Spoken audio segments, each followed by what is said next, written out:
اسے ایک سرپرائز دینے کے لیے بتایا تھا۔ گڑیا تنگ نہ کرو نا مجھے، واقعی مجھے نہیں پتا کہ بلال نے کس کی بات کر رہا ہے، کون سا سرپرائز ہے۔ انمول اس کو کافی دیر سے سمجھا رہی تھی، اس کو نہیں پتا، لیکن گھر میں سب کو ہی پتا تھا، لیکن خاص طور سے بلال نے منع کیا تھا کہ ضروا کو نہ بتایا جائے۔ My beautiful wife and my lovely doll, کیا ہو رہا ہے؟ بلال جو ابھی آفس سے آیا تھا ان دونوں کو یہاں بیٹھا دیکھ کر ان کی طرف بڑھا۔ بلال اور انمول اور حذیفہ اور امل کی شادی کو 2 مہینے ہو چکے تھے، جبکہ حرب اور حمزہ کا ابھی صرف نکاح ہوا تھا۔ شادی حرب کی پڑھائی ختم ہونے کے بعد طے پائی تھی، جس میں ابھی 1 سال باقی تھا۔ کچھ نہیں بھائی، آپ بس بتا دینا کہ آپ ہمیں کس سرپرائز کی بات کر رہے تھے، ضروا لاڑ سے بلال کا بازو پکڑتے ہوئے فرمائش کر رہی تھی۔ ایسے کرو، اب اندر جا کر سب کو کہو کہ تیار ہو جائے، آج ہم ڈنر باہر کریں گے، اور وہی آپ کو سرپرائز کا بھی بتا دوں گا۔ بلال اس کے گال پر ہاتھ رکھتے ہوئے سب پیار سے کہتا ہے۔ اچھا، میں ابھی سب کو کہتی ہوں۔ وہ اندر بھاگ گئی سب کو بتانے کے لیے کہ آج کھانے باہر جانا ہے، سو تیاری پوری رکھے۔ بلال اور انمول اس کی جلد بازی دیکھ کر ہنس پڑے۔ جناب، آپ کا کیا پروگرام ہے؟ ایسے ہی جائیں گی کہ کچھ تیاری بھی کریں گی؟ بلال اب کی بار آنکھوں میں چمک لیا انمول کو دیکھتے ہوئے کہتا ہے، جو جھیپ کر جلدی سے اندر کی طرف چلی جاتی ہے، اور بلال اس کی جلد بازی دیکھ کر ہنس پڑتا ہے۔ ارے لڑکی، آرام سے، کیا ہو گیا ہے؟ ضروا کو یوں اچھلتے دیکھ کر تائی امی اس کو ٹوکتے ہوئے بولتی ہے۔ وہ کچھ نہیں تائی امی۔ حرب اور عمل کہاں ہے؟ ضروا آس پاس ان دونوں کو ڈھونڈتے ہوئے کہتی ہے۔ وہ داجی کے کمرے میں ہیں۔ تائی اماں کے بتانے کی دیر تھی، ضروا دوڑ کر داجی کے کمرے میں چلی جاتی ہے۔ ضروا کو دیکھ کر تائی اماں کو پتا نہیں کیوں وہ خواب یاد آتے تھے، جو اب پھر اس کو دیکھ کر ان کو یاد آیا، لیکن اب جو بھی تھا، تائی اماں شکر ادا کرتی تھی کہ اب وہ خواب انہیں نہیں آتے تھے، اور وہ خواب ہی تھے، حقیقت نہیں تھے، کیونکہ وہ خواب دیکھنے کے بعد وہ اکثر بے چینی کا شکار رہتی تھی، لیکن وہ یہ نہیں جانتی تھی کہ وہ حقیقت تھے۔ بے شک وہ نہیں، لیکن ان کے وجود استعمال کرتے ہوئے کوئی اور وہ کتاب ڈھونڈ رہا تھا۔ بے شک وہ ڈھونڈ بھی لیتی اگر ضروا کہیں اور رکھتی، اور یہ بات اس بات کو ظاہر کرتی تھی کہ وہ چڑیل بہت عرصے سے ان کے پیچھے تھی، لیکن یہ کسی کو بھی معلوم نہیں تھا۔ میرا نام زین ہے، اور آپ یہ بھی جان گئے ہوں گے کہ میں جنزاد ہوں، لیکن آپ لوگ میرے بارے میں وہ جانتے ہیں جو بس میں نے بتایا ہے۔ میں اس حویلی میں اکیلا نہیں، میں اپنی پوری فیملی کے ساتھ رہتا تھا۔ میری فیملی میں میرے امی اور ابو اور میرا چھوٹا بھائی بھی شامل تھے۔ وہ ایک بلا جو قید نہیں ہوئی تھی وہ آئی، اور میرے امی ابو اور بھائی کو اس تصویر میں بند کر گئی۔ وہ ان سے اس کتاب کا پوچھ رہی تھی جس کا ان کو نہیں پتا تھا، اور ان کے رنگ پہننے کے باوجود وہ ان کو اس تصویر میں بند کر گئی تھی۔ میں جلدی سے ایک طرف ہو گیا، اس لیے بچ گیا تھا، لیکن مجھے حیرانی اس بات پر ہوتی تھی کہ اس نے مجھے کیوں نہیں بند کیا۔ خیر یہ بات بھی بعد میں کھل گئی کہ اس کے پاس اتنی طاقت نہیں رہی تھی کہ وہ مجھے بھی بند کر سکتی، اور وہ اسی حویلی میں رہنے لگی تھی۔ پھر ایک رات میں نے عائشہ آنی کے شوہر کا بھی شکار کیا۔ اس نے عائشہ آنی کے شوہر کا بھی شکار کیا۔ وہ اکثر رات کو اپنا شکار کرتی، اور میں کسی کو بھی نہیں بچا پاتا تھا، لیکن اس رات جب ضروا اور اس کے سارے کزن شرارت کر رہے تھے، اور تو اس کو اس کا من پسندیدہ شکار مل گیا۔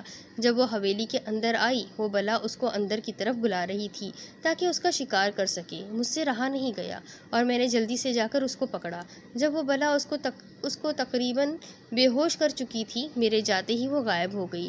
اگر وہ ہوش میں ہوتی تو اپنی خاندان کی تصویر اس حویلی میں دیکھ کر ضرور چونک جاتی، کیونکہ وہاں اس کی دادی اور وہ لال انگوٹھی جس کے پاس بھی جاتی تھی، اس کی تصویر یہاں آ جاتی تھی، اور ضروا کی بھی تصویر وہاں لگ گئی تھی، لیکن بالکل کنارے پہ ہونے کی وجہ سے میں دیکھ نہیں پایا تھا۔ میں اس کو لے کر کمرے میں آیا۔ میں نہیں چاہتا تھا کہ وہ باہر جائے اور وہ چڑیل اس کو کوئی بھی نقصان پہنچائے، اس لیے ڈانٹ کر اس کو یہیں رہنے کا کہتا رہا۔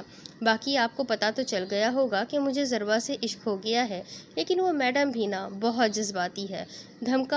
دھماکہ ہوتے ہی 10 فٹ پیچھے کو گری تھی۔ اگر میں نہ پکڑتا تو اس نے تو جانا تھا کام سے۔ وہ بلائے راکھ ہو گئی تھی، اور میری فیملی بھی واپس آ گئی تھی۔ میں جن ہوں یہ بات صرف بلال جانتا ہے، لیکن بس ایک مسئلہ ہے، وہ محترمہ مجھے مجھ سے بری طرح ناراض ہے اور مجھے سمجھ نہیں آتا کہ کیسے مناؤں اس کو۔ خیر، روز رات کو دیدار یار تو کر ہی لیتا ہوں۔ سب ابھی کھانا کھا کر فارغ ہوئے تھے کہ بلال ایک دم اٹھ کر باہر گیا اور جب واپس آیا تو اس کے ساتھ کوئی اور بھی تھا۔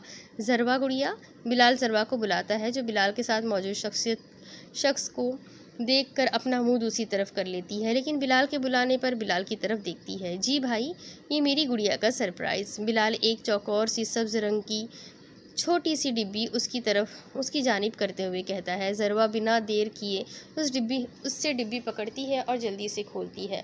اس کی جلدی دیکھ کر سب ہنس پڑتے ہیں اور اس کے اگلے ایکسپریشن کا انتظار کرتے ہیں، کیونکہ سب کو ہی پتہ ہوتا ہے کہ اندر کیا ہے۔ ہائے بھائی، سچی یہ میری گاڑی کی چابی ہے؟ ضروا منہ پہ ہاتھ اپنی خوشی سے رکھ کے نکلتی چیخ کو روکتے ہوئے پوری آنکھیں کھول کر بلال سے پوچھتی ہے، کیونکہ اس نے کافی عرصے سے ڈرائیونگ سیکھی ہوئی تھی اور بلال سے اپنی ذاتی گاڑی لینے کا کہہ رہی تھی، جس کو آج بلال نے پورا کر دیا تھا۔ بالکل میری گڑیا کہے اور میں نہ مانوں، بلال ہولے سے اس کے سر پر چپت لگاتے ہوئے کہتا ہے، جبکہ زین خاموشی سے اس کے سارے ایکسپریشنز دیکھ کر مسکرا رہا ہوتا ہے۔ آؤ زین بیٹا، بیٹھ جاؤ، کچھ کھا لو تم بھی، عثمان صاحب زین کو دیکھتے ہوئے کہتے ہیں۔ عثمان صاحب کے کہنے پہ ضروا بھی زین کو دیکھتی ہے، لیکن فوراً ہی اپنی نظر ہٹا لیتی ہے۔ نہیں انکل، میں کھا کر آیا ہوں، ابھی تو بلال سے کام تھا اس لیے یہاں آنا پڑا، اب میں چلتا ہوں۔ بلال زین کی آپس میں گہری دوستی ہو گئی تھی، جس کی وجہ سے باقی سب بھی زین کو جانتے تھے۔ ٹھیک ہے بیٹا، جیسے تمہاری مرضی۔ زین جانے سے پہلے ایک گہری نظر ضروا پر ڈالتا ہے، جو سبز رنگ کے فراک پہنے بغیر میک اپ بہت ہی پیاری لگ رہی ہوتی ہے۔ بھائی، مجھے میری گاڑی دیکھنی ہے۔ اچھا آؤ میں دکھاتا ہوں۔ زین اس کا ہاتھ پکڑ کے باہر کی جانب چل پڑتا ہے۔ واہ بھائی، آپ گریٹ ہو، ضروا سامنے اپنی گاڑی کو دیکھتے ہوئے بلال کو کہتی ہے۔ ضروا ابھی گاڑی دیکھنے میں مگن ہوتی ہے کہ بلال کا فون آتا ہے، جسے سننے کے لیے وہ تھوڑا سا سائڈ پر چلا جاتا ہے۔ کب تک مجھ سے ناراض رہو گی؟ ایک دم زین کی آواز سن کر وہ ڈر جاتی ہے اور جلدی سے گاڑی کا دروازہ بند کر کے آس پاس کا جائزہ لیتی ہے، لیکن بلال کہیں نہیں ہوتا۔ یار جواب تو دو۔